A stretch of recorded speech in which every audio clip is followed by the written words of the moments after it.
Hello students, आज अपन इस part में डिस्कस करेंगे क्वेश्चन नंबर 5 जो कि आपके प्रोबेबिलिटी चैप्टर का है। तो यहाँ पर हमें गिवन किया है कि इफ पीई यानी कि प्रोबेबिलिटी जो इवेंट की है वो है 0.05, what is the probability of not E, यानी कि प्रोबेबिलिटी ई की नहीं होने का अपने को आंसर बताना है।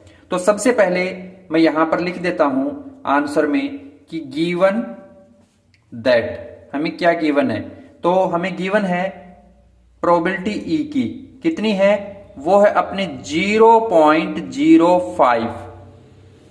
और यहां पर मैं नीचे लिख देता हूं कि वी नो दैट, जो कि मैंने आपको बेसिक वीडियो में बताया हुआ है कि वी नो दैट प्रोबेबिलिटी किसी का होना और प्लस में किसी की प्रोबेबिलिटी नहीं होना, है ना। तो नॉट ए प्रोबेबिलिटी का साइन ये बताया था, ये होता है हमेशा 1। अब ये देखिए, ये आपका प्रोबेबिलिटी होने की वैल्यू दी है 0.05, तो उसे यहां पे लिख दीजिए 0.05 प्लस पी का पी लिख दिया, ई बार यानी ये पूछा है नॉट ई, तो आप ई बार लिख लो या फिर नॉट ई लिख लो, एक ही बात है क्योंकि ये इसका सिंबल होता है। इक्वल्स टू का साइन है, इक्वल्स टू लगा दिया और ये 1 है, इसको यहां पेस्ट कर दिया।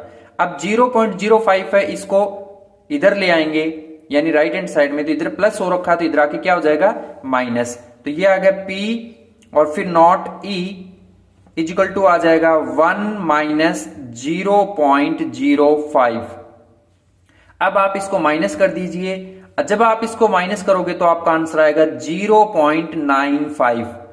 कुछ बच्चे हैं यहां पर अक्सर इस क्वेश्चन में मिस्टेक करते हैं और वो 0.5 लिख देते हैं, तो आप इसका रफली एक बार रफ वर्क भी देख लीजिए। माइनस कैसे करना है कि 1 को तो 1 लिखा, उसके अंदर माइनस करना है, पॉइंट के इधर जो डिजिट है यानी 0 वो लिखेंगे, 0 के आगे है 0.05।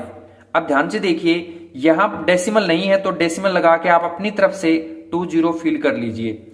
अब जब इनको माइनस करोगे तो 0 में से 5 माइनस करें, हो नहीं रहा, ये इससे बोरो लाएगा तो यानी ये बन जाएगा 10, और ये इससे बोरो लेके आया था तो ये बन जाएगा 9। तो 10 में से 5 किया तो 5 आ गया और 9 में से 0 किया तो 9 आ गया। इधर ये 1 इसको बोरो दे चुका था इसलिए हो जाएगा 0, यानी 0 ये आता है इसका 0.95। आई होप आपको अच्छे से इसका आंसर समझ में आया होगा।